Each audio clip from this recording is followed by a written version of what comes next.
Hey everybody, welcome to the latest episode of the Rock Experience with Mike Brunn. On this episode, Vincent LaRusso and I are going to discuss our experience going to and attending the Peter Criss and Sisters Doll concert at the Cutting Room. It was very exciting to be there at the return of Peter Criss, and we'll give you our first-hand experience at that show. I think you guys are going to really enjoy this episode, so let's jump in and let's get started.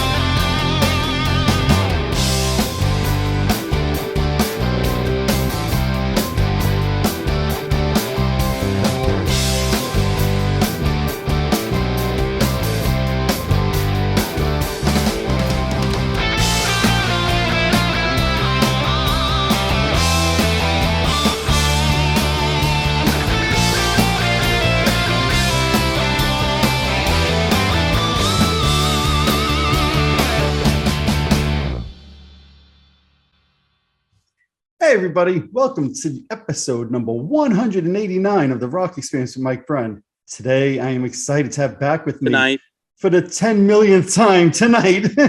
Tonight. Oh boy, this is a good start already, right? What song was that? I have no idea. I just made it up as I went along over there. Well, that is a Phil Collins, I think, or Genesis song. And then there's an Ozzy song tonight, and there's plenty of tonights. But how you doing, buddy? This is the third time I haven't seen you. Why are you keeping me up this late? Oh my God, I'm so tired. No, I like to talk to you. I love to talk to you. It's my favorite thing to do. Yeah. So this is the was it the third time in 4 days? Yeah, I think so. We got a couple of other treats coming up soon as well. But this is the third time in 4 days that you've been Brunninized. Yeah, Brunninized. Yeah. You like that, don't you? Nice background. Where'd you get that logo? Gee, I don't know. Somebody made it for me. They got to make a smaller version though, so I could use it in the back without having my head through all the words. Yeah, well. Oh, and plus it's the Experience Brunn. So we'll have to work on maybe making another one. Yeah. Oh no, wait. You'll have to work on making another one. Well, do you want to address why you have this background? Because people are going to be like, hey, that's different. Yeah, that's different because my recording space over here is in complete disarray. It's being rebuilt. So I figured, why not give you a little treat in the background instead of have a disarrayment behind me? So there you have it. I like how your microphone's like disappearing and coming back. And I have right next to me 2 turntables also. Oh, yeah? Yeah. People are like, what the hell are they talking about? They know. Maybe somebody will get that reference. I hope somebody does. That was a popular song. So yes. Anyway, buddy, we went to see the Catman last night, Peter Criss. Well, technically we went to go see Sisters Doll. Yes, we did. We went to see Sisters Doll. That's correct. Let's be fair, it was their show. It was their show. Right. You are right. Mm-hmm. And what I'm excited about with this conversation is you and I went. We went with a couple of other guys. We'll talk a little bit about that.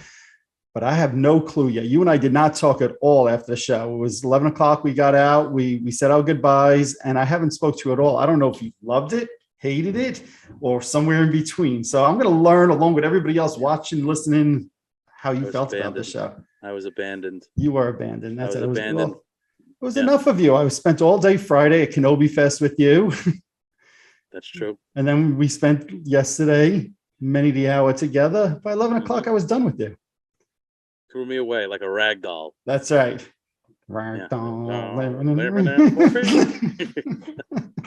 Oh, that's great. That's great. So yesterday we went to the city where you could get mugged at any time. Anytime. Nobody has any clue about that reference. This is the part where people are like, get to the fucking point. Get to the fucking point. We want to know. We don't want to know you're ranting bullshit. Well, come on, it's only like 2 or 3 minutes of ranting. They could put up with that. But anyway, we went to the city. We met 2 of the guys from your Kiss cover band. Yes, that you're a part of. You were schooled yesterday. I was schooled on that. And that was Billy, if you're watching or listening, cover band. I got it right. I got it right. Yeah. And but it was good. It was because we went to dinner and I felt like I was an honorary member of the Kiss Unmasked cover band for a moment because it was me, you, and two of the other guys from the band. And it was a cool, fun hang. And that's one of the things I like about doing these kind of things also. It's just kind of hanging out with people, talking. And we went for a nice little meal beforehand, right around the corner from the cutting room. So that was a fun time just to get the evening started. Absolutely. And I had this egregious burger. I mean, this thing like, was 17,000 calories, I think that burger was. 17. I think you're being conservative. Maybe. But it was so tremendous. I mean, it was basically, they called it the Mac burger. And it was like spilled out macaroni and cheese. And maybe you could insert the picture. Oh, I'm going to. Yeah. Your words will never do it justice. Yeah. It was like spilled out macaroni and cheese and a burger inside. And then under the burger was like on top of like, just picture like a rice ball, but it wasn't rice, and it was more mac and cheese. And the bun was like the size of my head. So I just like basically took the top bun off and I was just cutting it with a fork and knife because the burger part was so good and the mac and cheese on top. I didn't even need the bread. You know what I mean? It really, and quite honestly, I couldn't fucking bite into it. You know? The thing was like this tall. Yeah, what am I, a dinosaur? I mean, you know what I mean? And it was like a volcano of mac and cheese all over it. And when I knew you ordered a burger with some kind of cheese, and I just thought it was going to be like melted slices of cheese or something like that. This thing was a fucking volcano fest. It was great. I would have that again in a second, man. Really? It was that good? And I saw everybody look at the table like, ooh, you know what I mean? Well, I was surprised the table was able to hold it. I figured it might be too heavy. The table might collapse. Except for your sad, pathetic burger, which is, I'll have a cheeseburger, no cheese, no pickle, no lettuce, no tomato, no onion, no pickle, no burger, no bun. Just give me a plate of air. You should just say sirloin patty, bun. That's it. Why do you no pickles, no this, no that, no that? Because all right, so when I ordered it like that, where I just say I just want a plain hamburger, nothing on it but the meat and the bun, 8 times out of 10, well, I guess 4 times out of 5, pickle, lettuce, tomato, and I'm like, boo, boo, boo, boo. So I figure if I make a scene out of it, no lettuce, no tomato, no onion, then people remember that I went through the whole laundry list of things that I don't want on it. So that's why I do that. All right. Also one time I ordered a hamburger plain, said nothing on it. I just want a plain hamburger. And somebody brought me a little patty in a plate, no bun, just a patty in a plate. I'm like, thanks. Of course, you said, "Can I have barbecue sauce with that?" Of course, so that's a given. That is a given. But I think you were the only one. I know Greg and Billy from the Unmasked cover band also ordered I think regular burgers. Right? You were the only one that went to like that extreme. Yeah, I think that maybe Greg ordered like a bacon cheeseburger, but I think they were pretty much, and their burgers look great too. Yes. So Ainsworth, I think it was called. It's a quality establishment, and highly recommended. And if you're in New York City, around the cutting room. Yeah. So we had some burgers, some beverages, and then they said that the doors were going to open at 8:30. So it was like 10 to 8, and you could see. Well, first, let me. Let me get anxious. Go ahead. You are friggin' infamous. Your body language is screaming out loud. Look at me, I'm anxious. Look at me, I gotta get out of here. Look at me. Even though I'm trying to be all cool. Like, oh no, I know you. You know me too well. I know you too well. I could see like how you're, when you're listening to somebody, you're still interested, but I can see you're filing away. Like, all right, like I'm like, all right, we're sitting here BSing for the last 40 minutes. Let's go stand online and BS. It's the same thing, right? So that's what's going through my mind. Even though I'm enjoying the hang and it's all great conversation, but I'm like, all right, we can hang over there instead of sitting at this table over here. So yes, you're right. I start to get a little anxious. However, so we do leave the place. I think I remember looking online. It was around 8:03 or 8:04 or something like that, and we knew. So I'm thinking, all right, 25 minutes to stand around. You know me, I'm not like you. I'm not patience, man. You're not patience, man. And it was warm, and I'm not complaining that it was warm out because, we're getting out of the doldrums of winter and whatnot. But, it's like we're anxious to get in. Because we want to see Sister's Doll, but really Peter Criss, let's be honest. You know what I mean? Mm-hmm. That's the main reason why we're there. But I could tell, if you don't mind, what was a great experience for me personally being on that line was, so we get there, and I mean, I got used to it. It's like walking around with a freaking celebrity. Like when I would go to Indian, hey, Mike Brunn, and I told, hey, Mike Brunn, there's Mike Brunn, Mike Brunn, right? Right. So everybody knows who you are because of your, the wonderful show that you put together and your personality and everything else you bring or Oh have yes, life to my offer. charming personality. It is true.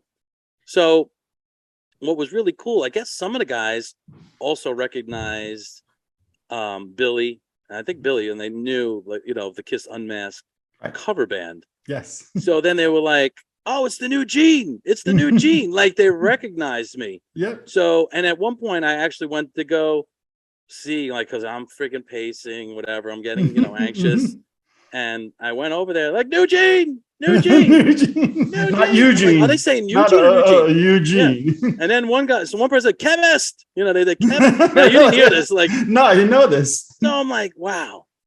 I was telling my mom today, I was like, you know what?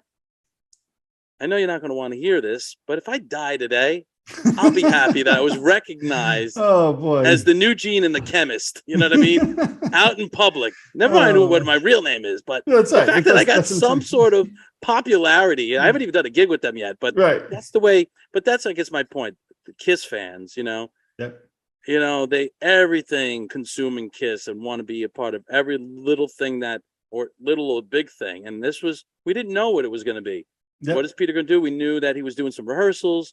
I think you had said 3 songs. I said 4 or 5. Mm-hmm. I said he's not going to waste all his time going there for one song. Doesn't make Right. Yeah. Right. And I'll say this before we get into the Peter thing. To me, one of the cool things is, again, I've known Billy for like 5 years from the Kiss Unmasked cover band, but I've never really hung out and spoken to him for length like we did, last night. And hearing him, and he was showing like his list of concerts. I've seen this band 150 times. This one, and he had it all handwritten. And I'm like, damn, I have mine in Excel. And we were kind of like comparing notes, and you were giving him a hard time, like, why are you handwriting yours? You should be doing like Mike does. And I'm like, yeah, but look, he's got like 1,000 concerts on his list, So it was a fun moment there, just hanging out like that.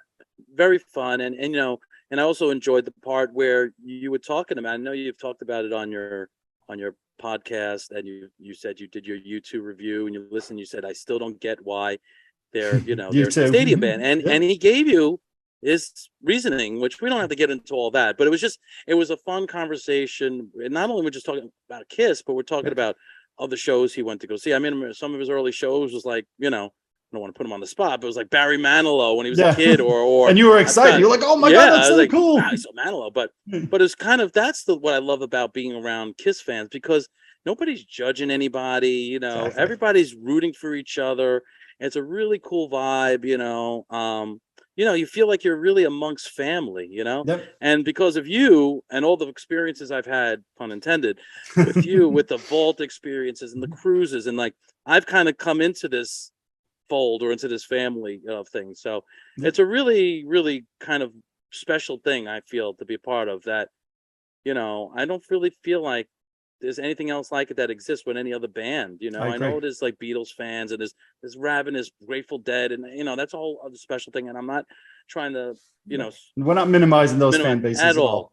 But it was really, really cool. However, and you could take it from the time we started standing, and then so and that's why I wanted to spend a few moments talking about the hang and all of that, because so we get there, like you said, it was 8:03, I think you said, when you checked your watch when we got on the line, and doors were supposed to open at 8:30. So we're like, all right, this will be cool. We have like 25 minutes till they start letting us in. And it's 20 to 9, quarter to 9, 5 to 9, 9 o'clock, 10 after 9, quarter after 9. We're like, what the hell is going on? Yeah. Now, I had noticed earlier in the day, because I don't think this had anything to do with Sister's Doll or Peter Criss. I noticed earlier in the day there was not one, but 2 other ticketed events the same day at the Cutting Room. So my gut says that one or both of those ran a little bit long, and then everything, because Sister Doll was the last one of the day. Sister's Doll. Oh, I drop S's and add S's to everything that they don't belong on, right? So I'm trying to help you out. Why would this be any different, right? So, but so we finally, I think, start getting in at like somewhere between 9:15 and 9:20, I think, by the time they actually opened the doors and started letting us in. And it was a little hot outside. I mean, we were lucky. It wasn't raining. It wasn't cold, but it was a little hot, and we were getting a little cranky, and I was cursing you for making me wear jeans. So thanks for that. And we'll get into that even more. Yeah, I mentioned that to my friend, but I was still going to wear jeans. He wore jeans, he said. So on the way home, I said, you made us wear jeans, and it's like, it was probably the right move, but I was hot at that point and anxious to get in at this point. And finally, I think at like 20 after 9, they open up the doors, they start letting us in. And at that point, we start going in pretty quickly. And we were, I don't know, maybe 40th or so online, roughly, right? So roughly, give or take, 50th, something like that. So we get in pretty quickly once the doors open. And as soon as we get inside where they, look up your name on the list to see if you're on the list, did you buy a ticket? I feel the air conditioning. I'm like, this is glorious. I was so happy. I'm like, oh, good. There's some air for cooling over here right now. And I'm very happy. That's where they're checking your name on the list. And then you're walking into the stage area. Right. Yeah. And I'm like, it's a little hotter in here. Yeah. And within like 10 minutes of sitting at the table, I'm like, God damn. It's like I was having flashbacks of the Ritz at 88. Wasn't that? You were not in good shape. But I was dying. I was like, where's my beverage? I just need a freaking beverage. I need something to cool me off here. I was starting to get a little cranky at that point. I was like, it's a little hot in here. Yeah, you said at one point, like, I feel like I'm gonna faint. I'm like, and I said to you, are you serious? Yeah. Like that. And I was like, because I didn't feel. I mean, I felt hot, but you definitely looked like you were disarray. Right. Yeah. And where my seat was, and I love the cutting room. I love the layout. I love the whole thing. But my seat and somebody else's seat were like literally up against each other. Oh yeah, we were. Right? It was even to the point that, remember, I think at one point she got up from her table and then the table shifted and I stood up to help her get out. And then I couldn't get back in my chair because there was not enough room for me to sit down. Yeah, at one point my leg was over I couldn't put my leg back in my spot. Right. Like, so, right. But they definitely do pack them tight in there. They do. But I love the venue. I really love the whole feel of the place, and none of that's a criticism. It was just it was a little crowded and it was a little hot. But eventually, once I got my beverage, I felt a little bit more warm Coke. Somebody's got to order Coke with no ice. So what happens?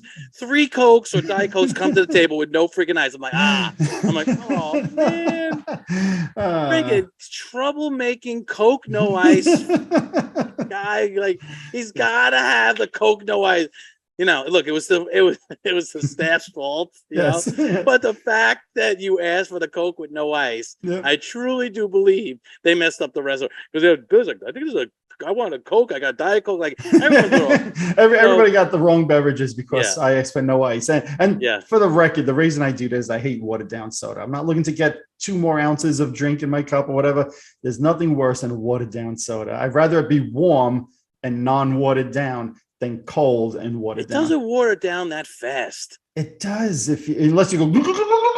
And you drink it really fast. I do, All right, so sometimes I do, sometimes I don't. So anyway, so once we all get seated inside, we place our order for the beverages. That came like 20 minutes later.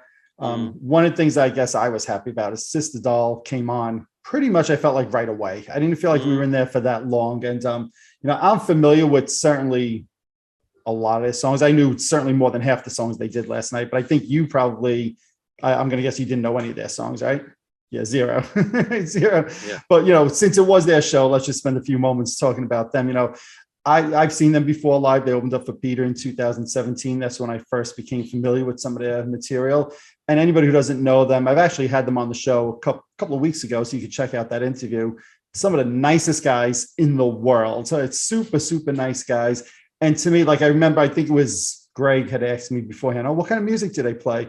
I was like, it's like a throwback to the 80s hair metal scene or whatever. And it's all of that. And I know at one point you, and I think Greg was saying, that drummer might as well be Tommy Lee. He's like, he's got the same kind of chops, the same look, the same tattoo across the stomach, right? So do you feel it was like an 80s throwback type of band? Oh, yeah, absolutely. I liked them a lot. I mean, the only thing I didn't like is that they didn't have a bass player, and I heard bass. And you warned me. You said they don't have, but there's no bass player. And I'm listening, and I'm watching the hands of both. I'm like, is some guy is a guitar player like playing like the bass notes, and he's got some sort of processing pedal that's good. But no, they obviously, had a bass track in the background. I do believe, even because they had the bass track, they had some piped in backing vocals. I really do. I know they had definite effects on the voices to sound a certain way. But you know what? I get it. It's like, they probably want to keep it simple. I would love to see it with a bass player, because I'm a bass player,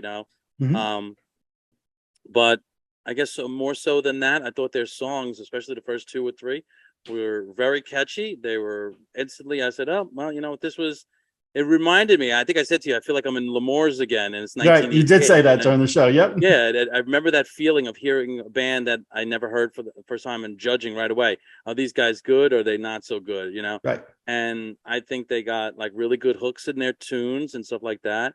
And they're good showmen, especially the Yep. drummer and the lead singer. Oh no, who are the brothers? All three of them. Front They're guy. all three Oh, they're all brothers. brothers. Oh, Yeah. okay, that's cool. Okay, I didn't know that. I was Yeah. wondering that. But yeah, they got they got a good thing going, a good product going. So I enjoyed them, Yeah. definitely. And for those who are maybe watching this who are fans of Sisters Doll, I know the first couple of songs. The first one was All Dolled Up for anybody interested, and the second one was Johnny. And then after that, it becomes blurry to me like what they were playing after that. So you mentioned you liked the first couple of songs that caught your ear. So for those who are fans, those are the first couple of songs I know with those two. There really wasn't a bad song that they played, quite honest. And they were really good at, I'm watching them and I'm always thinking if that was me, they even said, "We know you're here to see Peter," you know what I Right. mean? And but they're all good sport, and they say the name of the song is this, and your part is really simple. We just want you to sing that. They're trying to engage in the crowd, and the crowd was certainly engaged. There were some people yelling for them. I don't know, Yeah. if they were really tremendous fans or they're just excited to be. Whatever it was, people participated, and it was a good time. And it was a fun time. Yeah. And that's what kind of, I'll say, won me over to a degree back in 2017 when they opened for Peter. And they only did 4 or 5 songs. But I was like, hey, these, I'm going to say kids because they're 20 years or more younger than me. So to me, everybody that young is a kid, right? So these kids were very engaging with the crowd. They had hooks in their songs. Their last song, Good Day to Be Alive. I happen to love that song. I play it on a semi-regular basis on rotation. So, I was happy to see them. I don't want to say as much as seeing Peter because I would never want to disrespect Peter like that, but I was excited to see them as well. I think they put on a good show. And if they're ever, I know they usually don't tour much in America. They're from Australia, but if they're in your area, check them out. I know a lot of people going to Cruise Fest this upcoming weekend, not Cruise Fest, Creatures Fest. Check them out. They're a fun band, a really fun band, and check out their CDs that they're selling because it's good fun. If you love 80s music and all of that, you're going to like these guys. They got good hooks, good voices, good singing, good harmonies, and it's just a fun show and a fun band. Are they a signed band? I want to say yes, but Yeah, I that was could the other thing I was totally be thinking. wrong. Are they? Not to the sense of what we remember. You're on Epic or Columbia Right. or whatever. Yeah, I don't know if they're on an Australian label or not. I'm Yeah. not going to pretend that I know that for sure. Yeah. I'm not sure. I know they've put out some videos. The videos are, I'll say, well produced.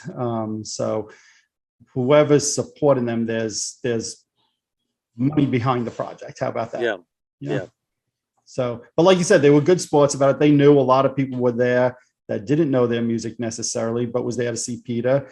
And Peter came out about 2/3 of the way through their show. So I guess they did like 7, 8 songs. And then they started to say, hey, we got a special guest. And you knew exactly what was coming up. It was no surprise. And then Peter Criss comes walking out on stage. Now, the first thing I noticed, and I'm kind of curious what you think, as soon as he started walking up on the stage, I noticed him walking. To me, it seemed like a little bit with like not a limp, but he seemed like a little tentative. I know he just had surgery. So my first thought was like, oh man, he's still recovering. He looks great. He looked great, but I could just see he looked a little tentative walking. I don't know if that was just me. Did you pick up on that at all? Yeah, definitely. I think he said knee surgery. Yeah, exactly. What he said. Yeah. Yeah, and it was like 2 months ago. So Yeah. God bless him. He's 76 years old. God bless him. But I noticed that instantly as soon as he walked on stage. Yeah. Yeah. Yeah. You want me to get to the point where he started performing, or you want to? All right. No.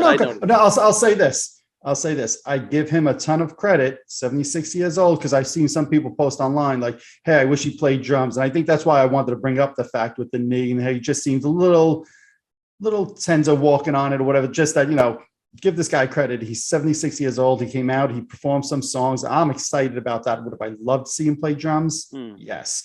I'm just ecstatic at 76 years old that he's even up there singing songs.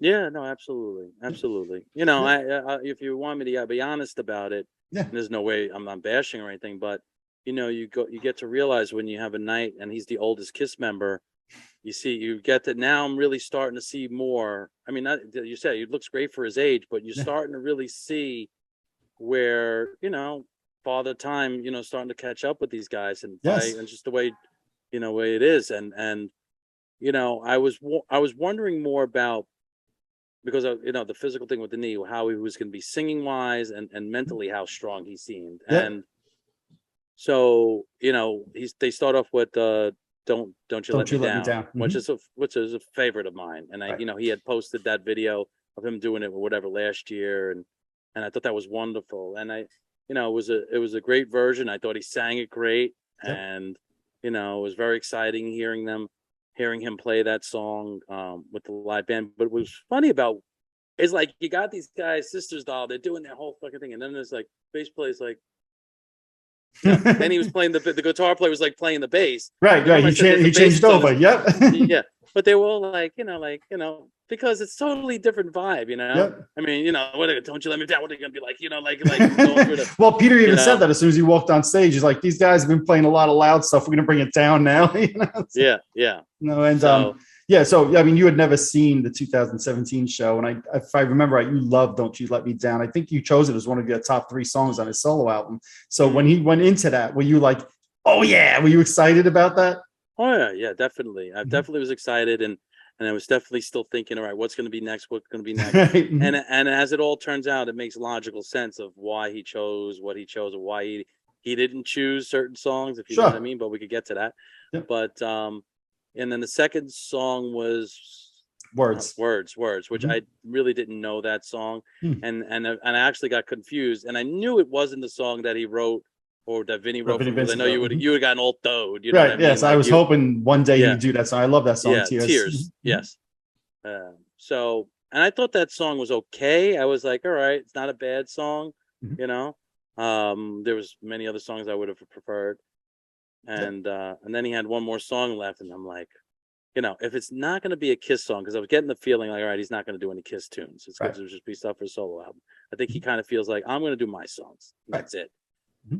And I think they gave a hint that they were going to do "You Matter to Me," and I was like, well, yeah, he turned around and he's like, first he said in the microphone, I'm going to do one more song. He turned around. I think he said to the keyboard player, "You matter to me," like he was questioning it, and I was like, no question here. You're going to do that song. Yeah. So they kick it, and it didn't have the classic synthesizer that I love. The guys just play more piano because it's more of an overdub, so I could understand. And then I think he started singing the third verse or something like that. And exactly.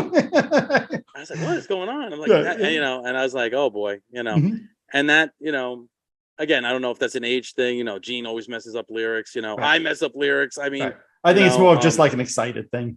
Could be, but I definitely, overall, I felt overall, I thought he was great. I thought he sounded great, but I definitely felt like, whether it's close to research, that like a step is missing. You know what I mean? Like you see it, you're starting, and so to the point where, again, I always say, while we still have them here to watch and listen and see them live, you got to really take advantage of these shows, of these type of events. Agreed. Because I don't care if he missed 10 steps. Right. I'm in the room with him. I always say it. I'm sorry ad nauseum. I'm going to say the same thing. It was first the Fonz and it was Peter Criss, my first 2 idols, So again, being in the room, seeing him so happy to be around the fans, and he's always very appreciative of the fans and stuff like that, was worth the price of admission alone. Right. And you know what? I'll say this. He always, to me, seems so at peace and so happy with where he is in life, so appreciative of the fans who come out to see him, that to me, I feed off of that energy whenever I see him. It's just, he just seems so genuinely happy. And I feel like it's legit. I don't feel like it's an act or anything like that. I feel like he's just like, when he's out there and the fans are there cheering his name, and I think he's just like so proud. And especially, I think there's a certain level of proudness on his part that, I'm not doing Kiss songs right now. I'm doing songs. I mean, I know the 78 solo album is got the Kiss logo on it, and you could debate if those are Kiss songs or not, but he's doing Peter Criss songs, all 3 of them. The thing was, as I was watching, and a lot of things are going through my head, and whatever, I'm listening, but at one point I'm looking at him physically, and I see the way he's dressed, and he's all dressed very nice. I'm like, this guy was a fucking beast on the drums at one time, like in his youth, or his youth. In his youth. I mean, this guy was a beast, and again, I'll defend Peter Criss until I die about his impact on drumming and as a drummer. And just I'm thinking about like the shows that we were talking about, like 75, 76, and then in those moments. And I'm thinking about this is all while I'm listening. And I'm thinking about what Kiss was at that time and them four being together. I'm like having all like fond memories of this guy and Right. like as a child and the impression that this person, and I think I said it to the guys yesterday, well, all of us when we were sitting, I said, because I think they mentioned something about something we may do, and they said, well, we might not make any money doing it. And I said something like, that doesn't matter. I'll Right. pay out of pocket Mhm. because these guys changed my life. Right. And they changed the course of my life musically, and not just musically, just and everything, you know what I mean? So Yeah. to me, I feel like I owe them something back. Right. So if I'm going to do something to give back to the fans, even if in a small way, and it costs me money, and I'm not going to get paid to do it, and it's for Kiss, I'm totally 110% in. Right. So all these things that was going through my mind as I'm watching him play, like I felt such gratitude to Right. him, Right. And there's something about the songs that he chose to do to me that translate well in an intimate setting like that. Like, and it really, to me, symbolizes who Peter Criss really is. Like, you think of Peter Criss, and I do. I think as much as I think of songs like Black Diamond with his raspy voice and things like that, I also think of a lot of ballads with Peter Criss. And just hearing him sing some of these songs, because I was with you when he did those 3 songs at first while I was there that night. I was like, I wish he didn't do words. I wish maybe he did like Hard Luck Woman or something like that, if he was going to stay on the more mellow side. But then as I'm driving home, I watched the video, listened to the video as I'm driving, and I know the song words, and I'm like, he did an excellent version. And actually, of the 3 songs, I'm like, I think that's the one he did best last night. Yeah. And actually, he did that in 2017. I'm like, I think he did it better last night than he did in 2017. And I love that instrument he played. I don't know what it's called. You might know, like he hits it in his hands, like canasters. I think it's called. Okay, canasters, yeah. So it was just like this. It ended up being, when I went back and listened and watched my video, I said, you know what? That's actually my favorite song of the evening. So go figure. When I was there in the moment, I was like, oh, I wish he was doing, fill in the blank Kiss song. But then afterwards, I'm like, no, it felt all right to me of Peter Criss. It really, to me, I felt like those songs represented Peter, especially at age 76, so well. Well, let's face facts.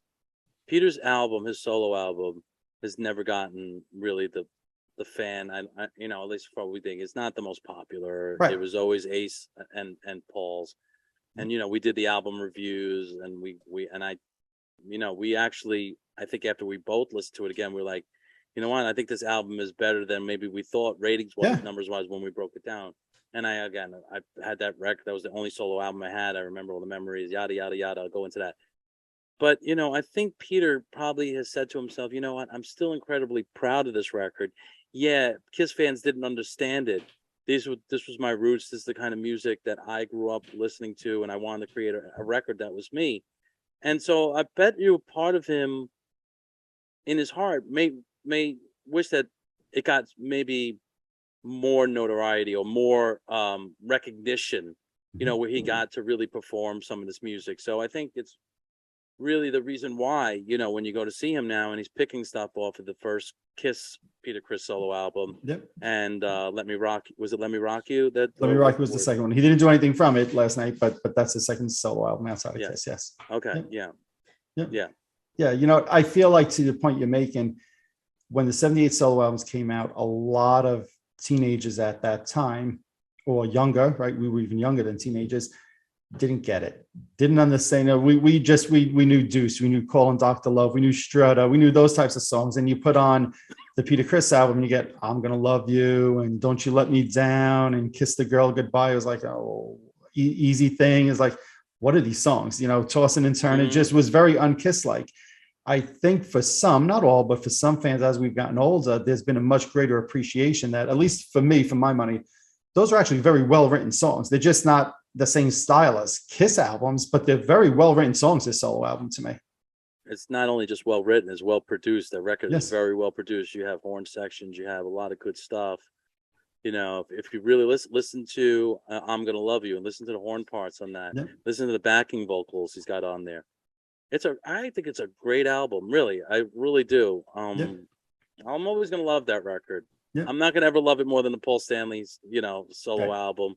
but it always will have a special place for me as a Kiss record, even though it's a Peter Criss solo album, but it's a Kiss record. Yeah. Let's face facts. They were all Kiss records, Right. solo, but yeah. And look, in 79, they did Tossing and Turning for a dozen shows, 2 dozen shows, whatever, and then they dropped it. And then until 2017, Peter never did any of those songs from his 78 solo album live. In 2017, he did a few of them. So to see some of those songs again, just that in of itself is worth being there. He didn't do anything in the 90s? I thought you said he did a couple of those or something in the 90s when he had his... No, I don't think so. Okay. Nope. I thought he did. Nope. I think in 84, he might have done Tossing and Turning at a couple of these solo shows he did that were like 10 people at it. But in the 90s, when he was doing his band Criss, I know he did Baby Driver. He would do Dirty Living. Like at the end of the show, they always do as the first encore, they do 3 acoustic songs, and then they'd go back to doing a Criss song. And those 3 acoustic songs were usually by myself, Beth, and then he'd rotate another song in there. Sometimes it was Dirty Living, sometimes it was Baby Driver. It would vary, but I don't recall any of those ever being anything from the 78 solo album. So to me, the fact that we're sitting here in 2022 and I'm getting to hear him do 2 of the songs from the solo album and Words, which I thought was great last night also, well worth being there, well worth the price of admission, which was cheap. It was a $20 ticket. So how could I ever complain about that? And you mentioned before about there being no Kiss songs. I had to wonder, I thought of this driving home, did he purposely do no Kiss songs because this weekend at Creatures Fest, he's going to be playing with Ace and he'll sing some Kiss songs there?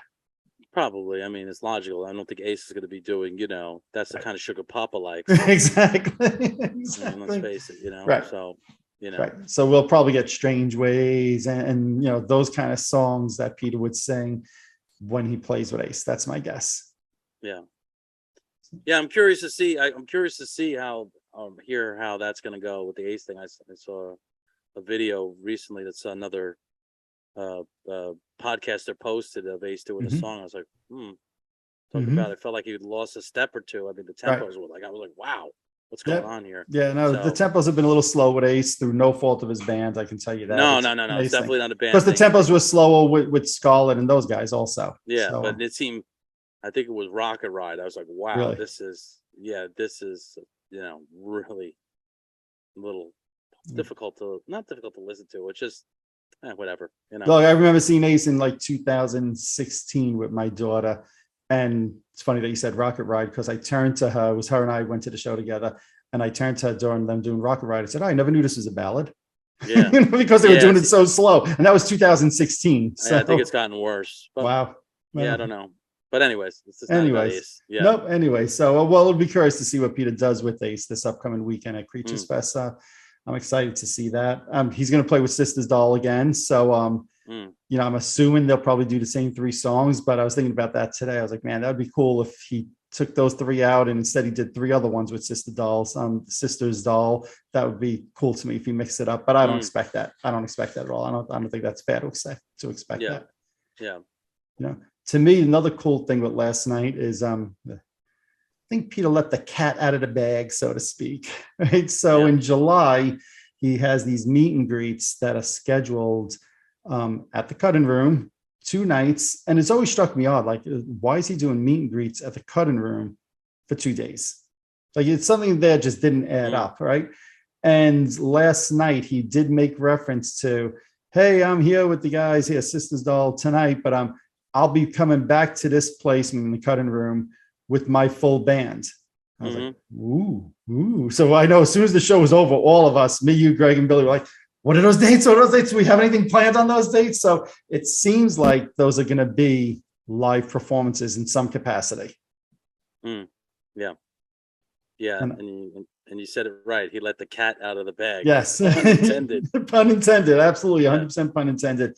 And I have to assume, let me ask you this before I ask you if you're going to go to either of those shows. Did you feel last night, because I've given you a hard time for 3 years on this show for missing Peter's last show. Did you feel like being there last night fully made up for that, partially made up for that, or doesn't make up for it at all? kind of partially made up for it Okay. because when you say last performance, it's last performance, and he performed last night. So Right. let's face facts, Mhm. So technically now that's not his last performance. Correct. And I know you said and never could take away the energy in that room, and it was Yes. one of the top 10 concert, and I believe that 1,000%. Mhm. And I still wish I would have done it. So this I Mhm. wasn't like, I'm redeemed Right. now. Right. However, cat out of the bag fest 2022. Right. Mhm. If he does a full band show and then I'm gonna feel like, okay, then yeah, still would have been nice to go, but I'm not gonna beat myself up over it anymore Sure. because it doesn't make Sure. any sense to, Right. Yeah. Especially if you end up doing full shows in Yeah, July in New York, then yeah, then I feel that you're probably fully redeemed at that point. yeah, So saying that, then it sounds like you would make every effort to go to at least one of those shows at the end of July. yeah. I'll just make sure I wear a coat with ice cubes around it just in case it gets hot again. Especially I could, late July. yeah, I could use the ice cubes to keep cool and to put in my beverage. Though, look at that, a 2-for-1. Well, maybe you should wheel in a Kiss casket, Yeah, right? And you could yeah, have the drinks in there because Gino says it could also be a cooler. yeah, because there's plenty of room in that room for that Kiss casket. You could barely get in there. Exactly. Exactly. So, Yeah, once Peter left the stage, I thought Sisters Doll did a really smart thing, right? Because, of course, just with anybody, I don't care what band it is, once Peter Criss leaves the stage, there's going to be a little of energy taken out of the room. And then they did a cover of God Gave Rock and Roll to You, which I thought was phenomenal. I thought they did an incredible job. What was your thoughts on the cover version they did of that? yeah. No, it was great. Yeah, it was. I mean, it's as close as I think you're gonna get to the original record because I don't even, no disrespect, I don't even think Kiss could do it that well anymore. Yeah, no, Voice, I vocals thought the wise, same you know what I thing. I mean? thought the same thing. They Yeah, did it better than Kiss would at this point, with yeah, no yeah, disrespect to Paul, yeah. Gene, Eric, and Tommy. I mean, you're talking about again 91, 92 Paul Stanley vocal. You know what I Yeah, mean? That's incredibly 30 years ago. yeah. That's Just depressing thinking about that. it's 30 years very ago, crazy. Yeah, right? yeah, 91 or yeah. 90? They Yeah, no, they it was 92. They just had the 30th anniversary last yeah, week of the 92. Revenge Right? Yeah. album. Unfriggin' believable. Eesh. Wow. Unbelievable. So Well, it's yeah, yeah. It was a great version. It yeah, was great, and it was perfect. Like they're like, we know how we're gonna win this crowd back. Not that they right. had to win them back, but it was the perfect antidote. You know what I mean? Mhm. And Yep. it's such a great song, and I know the original version of it, and Kiss did a great job with changing the lyrics on it, and just the production that Bob did on it was great. Yep. It's always got to be one of my favorite Kiss songs, even though it's kind of like a cover, but it's not. It is, but the Kiss put their own lyrical twist on it, which was Yep. great. Agreed. Agreed. And I think it was smart for them to do it the way they did, having Peter play during the set as opposed to like finishing the set, because it gave Peter a chance, I'm assuming, to leave or at least get to a Yeah, non-public place of the club, so that this way he wasn't mobbed by fans. Because even when Peter walked off, you could see there was some fans kind of like rushed to the side where Peter was like yeah, lingering for a few moments, and I was just like, give the guy some breathing room here. Come on, yeah. give the guy a You're break. like, give the guy some breathing room. Move out of the way so I could get him on the. You're like, Of course, I of was course. like, look at you. I was Okay. like, look at you. You're like, But I was literally 75 like feet, a couple of 100 feet away. I was yeah, nowhere near him. I wasn't breathing down his neck. But you see some fans like moving over, like trying to get something autographed or whatever. And I just like, they give the poor guy some breathing room. So I think they did that a smart way. And I yeah, knew that they weren't done doing their songs. Because again, I know from having seen them already, they usually close their show with Good Day to Be Alive. They hadn't done it yet. So I'm like, all right, they're going to go back to doing some of their stuff, which I thought was a very smart move. And I was happy to see that 99% of the audience stayed, watched the rest of their show. And it wasn't like people were saying, oh, Peter left and then the place cleared out. I was happy to see that wasn't the case. yeah. Because that's trust me, and I know more so as a person who's played. Like that's got to be a shitty feeling. Of course. Yeah. Like we were talking last night when Sammy Hagar opened up for Kiss, right? Right. Yeah. And he got booed off the And he stage. got booed. Yeah. Man, you think about it now, like, so I mean, that can never be a good feeling Right. ever. Right. Yeah. Terrible. No, so I was happy. People stayed. They seemed into it. So I was happy for the band because they deserve that to me. Yeah. So so I guess it sounds like overall, I'll use one of our words, our terminology. You were thoroughly thrilled with the evening. Third though, yeah, it was great. It was great. I mean, just the whole evening, like you said, the meal and hanging out, even talking with the guys and Yeah. talking with some of the Kiss fans. That whole thing was really, really cool. Yeah. It's really great to be a part of all that. Yep. And like you said before, none of these guys are getting any younger. And every time I see, whether it's I see Peter Criss, whether I see Ace Frehley, Paul Stanley, Gene Simmons a couple of weeks ago with Kiss, you're reminded that they're getting older. Almost all of them are in their 70s at this point. And, even last night, was that? They're all in their 70s now. Aren't they all in their 70s? Yeah, I think, Paul, well, Tommy's not 70 yet, and Eric Singer's not 70 yet. Right. But Original original members are in their 70s. Yes, Yeah. Very true. And, even last night when Peter was saying, hey, I'm going to be back here with my band, I'm like, you never know. No, It doesn't have to be that somebody passes away, God forbid. Peter's hip could give out on him and he could be like, that's it, I can't perform again. You never know. And I say Peter because that's who we're talking about, but it could happen to Paul, it could happen to Gene, it could happen to Ace, it could happen to any of these bands that we love at this point, right? So I'm convinced I'm never going to see Ozzy again, even though he's supposedly still going to do tour dates that were canceled a few times during the pandemic. I just don't see that happening. So it's never lost on me when I see something like last night with Peter Criss that, hey, you don't know what tomorrow's going to bring. And I count my blessings that it was such a small, intimate place.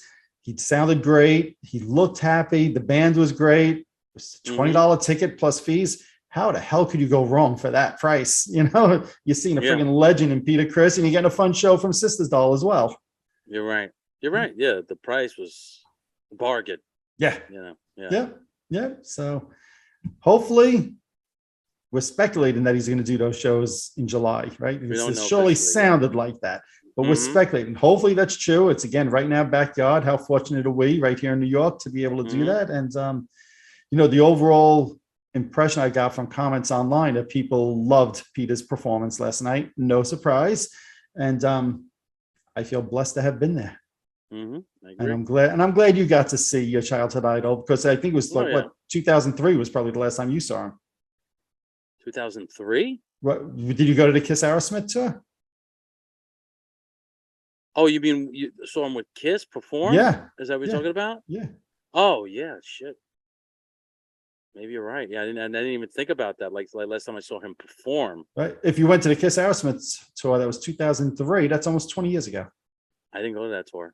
You didn't go. So then it was 2000, the Kiss farewell tour, the original farewell tour. Yes. 22 years since you had last seen them perform. Talk about depressing conversation. 30 years is friggin' revenge. The 22 years. 22 years it had been since you had seen the man on stage. Wow. To me, that would make me appreciate last night even that much more. Yeah, no, because when you really said, I'm like, wait, I saw him at the bus tour. We did the meet and greet or whatever. I'm like, no, I've seen him. Oh, you're talking about live performance, singing, performing. Yeah. That's right. Yeah, you're right. Wow. It makes you appreciate it even more, right? Right. Exactly. Yeah, because if it's another 22 years, he'll be what? 98 years old then when he is, then that's probably not going to be the case. So, So I look forward to hearing other people's comments. Like I said, I've been checking online all day today, and the feedback from fans have been glowing. Anything else that I'm forgetting about with last night, Vin, that you wanted to bring up? No, I think we covered it all. Yeah, I think so. So we look forward to those fan comments. I look forward to seeing Peter not once, but twice this upcoming weekend at Creatures Fest. That's going to be a great weekend with Peter, Ace, Vinny, Bruce, a lot of other bands as well. So it's going to be a fun time. And I look forward to seeing people there. I wish you were going to be with me, buddy, but I'm sure it's going to be awesome. I mean, I can't see how it's not going to be. Yeah, it's going to be a great time. And thank God I got you and this. A little lower down. Oh. There you go. Better. Yeah. But I'll have nobody there to order the 17,000 calorie hamburger with me. That's true. Order it for yourself. Oh yeah, okay. That's it. That's the only thing I'll need to eat the entire weekend if I order it. Anyway, always good, my friend. Yeah. Until next time, we look forward to people's comments, and we leave you with Double Ringo. Later, everybody. Have a good one. Later. All right. Alrighty, there you have it. We'd like to hear your thoughts about what you felt about Peter Criss's return to the stage in 2022. If you watched the video online, let us know what you thought, and certainly if you were there in person, let us know what you thought about the evening. We'd love to hear your thoughts and your comments. If you're watching this on YouTube, hit that subscribe button below. If you're listening to one of my podcasts, subscribe over there as well. Also, head on over to Facebook and follow my page, The Rock Experience with Mike Brunn, where each and every day we talk about all the rock and roll music that you love. You can also follow me on Instagram and Twitter as well. That's it for this episode. Thanks for watching. Thanks for listening. See you all next time.